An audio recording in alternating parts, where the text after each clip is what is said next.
Step 5 is find the asymptotes. Because f is a polynomial, so the graph of f has no vertical asymptote.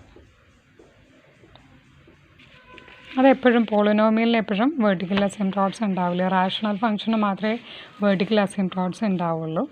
അതേപോലെ തന്നെ horizontal അസിംപ്റ്റോട്ട്സിൽ limit extending to infinity F of X ഇൻഫിനിറ്റിയാണ്. Horizontal asymptote ഉണ്ടാവണമെങ്കിൽ എന്ത് വേണം? ഇത് ഒരു finite value ആവണം. അത് മൈനസ് ഇൻഫിനിറ്റിയിലേക്ക് എക്സ് അപ്രോച്ച് ചെയ്യുമ്പോഴും വരുന്നില്ല, പ്ലസ് ഇൻഫിനിറ്റിയിലേക്ക് അപ്രോച്ച് ചെയ്യുമ്പോഴും ഒരു ഫൈനൈറ്റ് വാല്യൂ വരുന്നില്ല. അങ്ങനെയാണെങ്കിൽ മാത്രമേ അതിന് ഹൊറിസോണ്ടൽ അസിംപ്റ്റോട്ട് ഉണ്ടാവുള്ളൂ. സോ ഇതെന്തില്ല, ഈ ഗ്രാഫിന് ഹൊറിസോണ്ടൽ അസിംപ്റ്റോട്ടും ഇല്ല, വെർട്ടിക്കൽ അസിംപ്റ്റോട്ടും വരുന്നില്ല. സ്റ്റെപ്പ് 6 ഇൻറ്റർവൽ ഫൈൻഡ് ഔട്ട് ചെയ്യുക. ഇൻക്രീസിങ് ഇൻറ്റർവലും ഡിക്രീസിങ് ഇൻറ്റർവലും ഏതാണെന്ന് കണ്ടുപിടിക്കുക. സോ ആദ്യം ഫസ്റ്റ് നമ്മൾ എന്ത് ചെയ്യണം? First find critical points. അപ്പോൾ അതിന് വേണ്ടിയിട്ട് f dash x equal to 0 ചെയ്തു. 6x² - 6x - 12 ഈക്വൽ ടു 0 വന്നു. നോക്കുക, കണ്ടോ? x6 × x² - x - 2 equal to 0. ഇത് സോൾവ് ചെയ്തപ്പോൾ നമ്മൾക്ക് എന്ത് കിട്ടും? x ഈക്വൽ ടു 2ഉം x equal to -1 are the critical points എന്ന് കിട്ടും. അപ്പോൾ 2ഉം -1 ഞാൻ ഏറ്റവും ഈസിക്ക് എനിക്ക് ഇൻറ്റർവൽ ഐഡൻറ്റിഫൈ ചെയ്യാൻ വേണ്ടിയിട്ട് എന്ത് ചെയ്യുമെന്ന് പറഞ്ഞു കഴിഞ്ഞാൽ ഒരു റിയൽ ലൈൻ വരച്ചിട്ട് ലൈൻ സെഗ്മെൻറ്റ് വരച്ചിട്ട് അതിൽ -1ഉം 2ഉം അടയാളപ്പെടുത്തും. എന്നിട്ട് അപ്പോൾ -∞ആണ് ഇവിടെയുള്ളത്. -∞ ടു -1 വന്നു, -1 to 2 വന്നു, 2 to ∞. കണ്ടോ? These are the intervals. അപ്പോൾ നമ്മൾക്ക് ഇനി ചെക്ക് ചെയ്യേണ്ടത് ഈ ഇൻറ്റർവൽസിൽ ഇനി ഈ 3 ഇൻറ്റർവലാണുള്ളത്. ഈ 3 ഇൻറ്റർവലിലും നമ്മൾക്ക് എന്താണ് അതിലുള്ള ഇൻക്രീസിങ് ആണോ ഡിക്രീസിങ് ആണോ എന്ന് ഫൈൻഡ് ഔട്ട് ചെയ്യണം. അതിന് വേണ്ടിയിട്ട് നമ്മൾ ഓരോ ഇൻറ്റർവൽ ചൂസ് ചെയ്യുക. First -∞ to -1. അപ്പോൾ ഏറ്റവും ഈസി ആയിട്ട് നമുക്ക് ചെയ്യാൻ പറ്റുന്നത് അതിൻ്റെ ഇടയിലുള്ള ഒരു സിമ്പിളായിട്ടുള്ള ഒരു പോയിൻറ്റ്സ് ചെക്ക് ചെയ്തിട്ട് അതിൻ്റെ വാല്യൂ നോക്കി അതിൻ്റെ സൈൻ നോക്കിയാൽ മതി. അപ്പോൾ അതിൻ്റെ ബിഹേവിയർ നമുക്ക് മനസ്സിലാക്കാൻ പറ്റും. കുറച്ചുകൂടി പ്രോബ്ലം ചെയ്യും ബേസിക്ക് അതാണ് ഏറ്റവും നല്ലത്. അപ്പോൾ ഞാൻ -2 എടുത്തപ്പോൾ ചെക്ക് ചെയ്തപ്പോൾ -2 ഇവിടെ വാല്യൂ ഇട്ട് കൊടുത്തപ്പോൾ -2 കണ്ടോ? -2 -2 അപ്പോൾ -4 ആയില്ലേ? ഇവിടെ -2 + 1 അപ്പോൾ -1 അല്ലേ?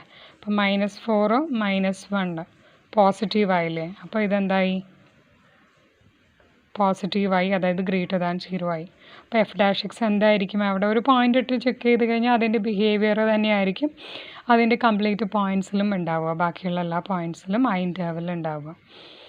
സോ അതേപോലെ -1 to 2ഉം ചെക്ക് ചെയ്ത് നോക്കി ഞാൻ. എഫ് ഡാഷ് എക്സ് എന്ത് കിട്ടും? ഞാൻ x0 ആണ് യൂസ് ചെയ്തത്, അപ്പോൾ അത് നെഗറ്റീവായിട്ട് കിട്ടി.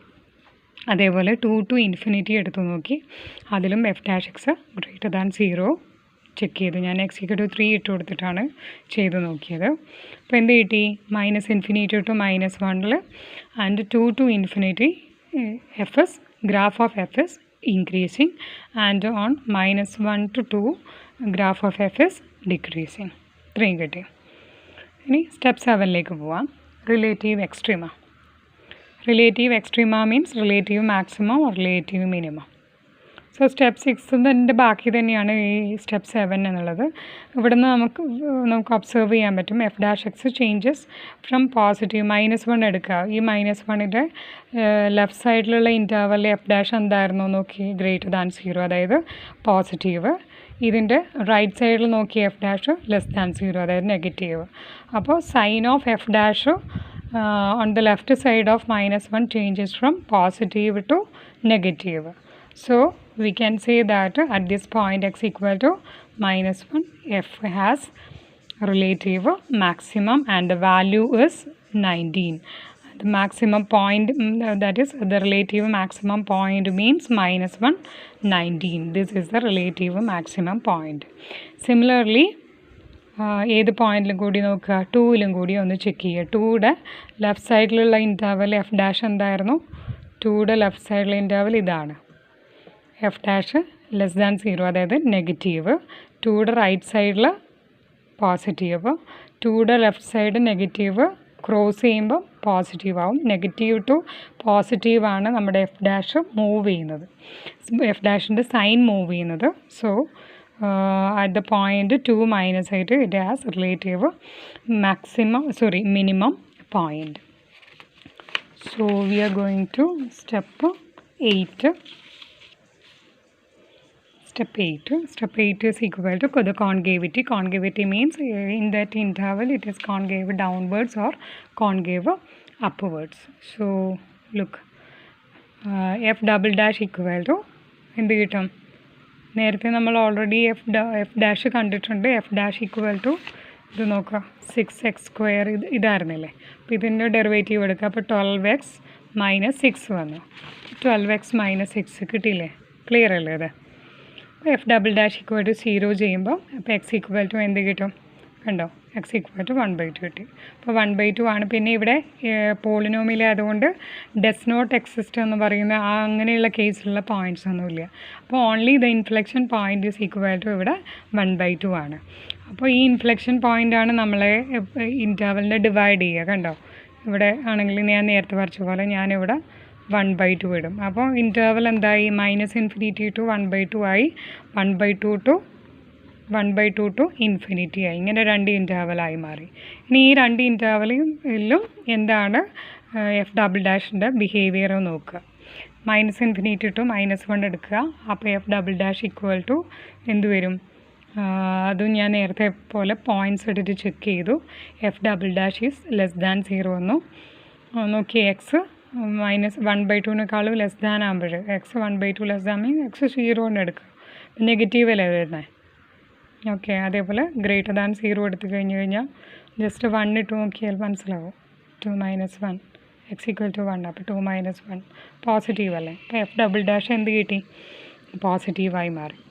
സോ ദാറ്റ് മീൻസ് <0 ആണെങ്കിൽ graph of F is concave downwards അല്ലെങ്കിൽ കോൺകേവ് അപ്വേർഡ്സ്. അപ്പോൾ എന്ത് ചെയ്തു? X equal to 1/2 is a point of ഇൻഫ്ലെക്ഷനായി.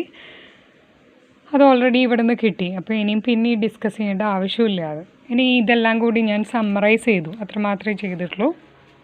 ഡൊമെയിന്, intercept, symmetry and behaviour, ഇതാണ് ഇൻക്രീസിങ് ഏത് ഇൻ്റർവലാണ്, റിലേറ്റിവിറ്റി, ഇതെല്ലാം കൃത്യമായിട്ട് ചെയ്ത് കഴിഞ്ഞു. ഞാനൊരു ടേബിൾ വരച്ചു. നെക്സ്റ്റ്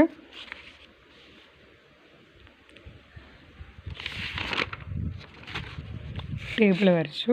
ടേബിളിൽ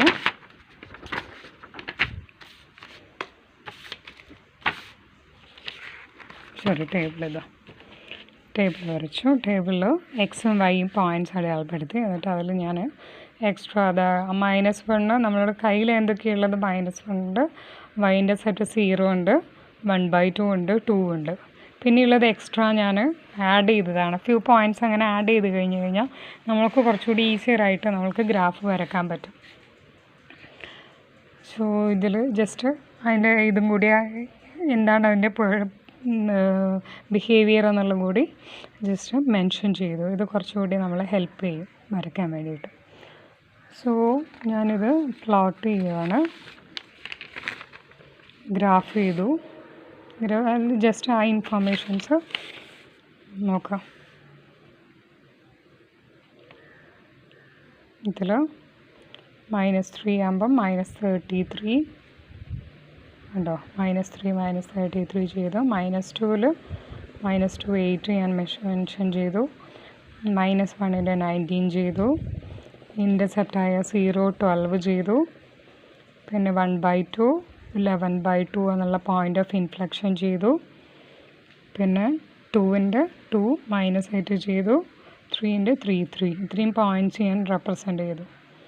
ഇതിൽ അസിൻടോട്ട്സ് ഒന്നും ഇല്ലാത്തതുകൊണ്ട് നമുക്കൊന്നും ആലോചിക്കേണ്ട. ഇവിടെ പിന്നെ നമ്മൾക്ക് അറിയുന്നത് -119 എന്ന് പറയുന്നത് റിലേറ്റീവ് മാക്സിമാണ്. പിന്നെ ഈ 2 -8 എന്ന് പറയുന്നത് എന്താണ്? റിലേറ്റീവ് മിനിമാണ്. പിന്നെ ഇത് പോയിൻ്റ് ഓഫ് ഇൻഫ്ലെക്ഷനാണ്. അപ്പോൾ ഇത് തൊട്ട്, അപ്പോൾ ആ പോയിൻ്റ് തൊട്ട് കണ്ടോ, ഈ പോയിൻ്റ് തൊട്ട് അതിൻ്റെ കോൺകേവ് എന്തായിരുന്നു? കോൺകേവ് ഡൗൺവേർഡ്സ് ആയിരുന്നു. കണ്ടോ, ഇതുവരെ കോൺകേവ് ഡൗൺവേർഡ്സ്, ഇത് ഇൻക്രീസിങ് കോൺകേവ് ഡൗൺവേർഡ്സ്, ഇത് ഡിക്രീസിങ് കോൺകേവ് ഡൗൺവേർഡ്സ്. ഇവിടെ എത്തുമ്പോഴത്തേക്ക് അതിന് തിരിഞ്ഞ് കോൺകേവ് അപ്വേർഡ്സായി. ഇത് ഡിക്രീസിങ് കോൺകേവ് അപ്വേർഡ്സായി. ഇത് ഇൻക്രീസിങ് കോൺകേവ് അപ്വേർഡ്സായി.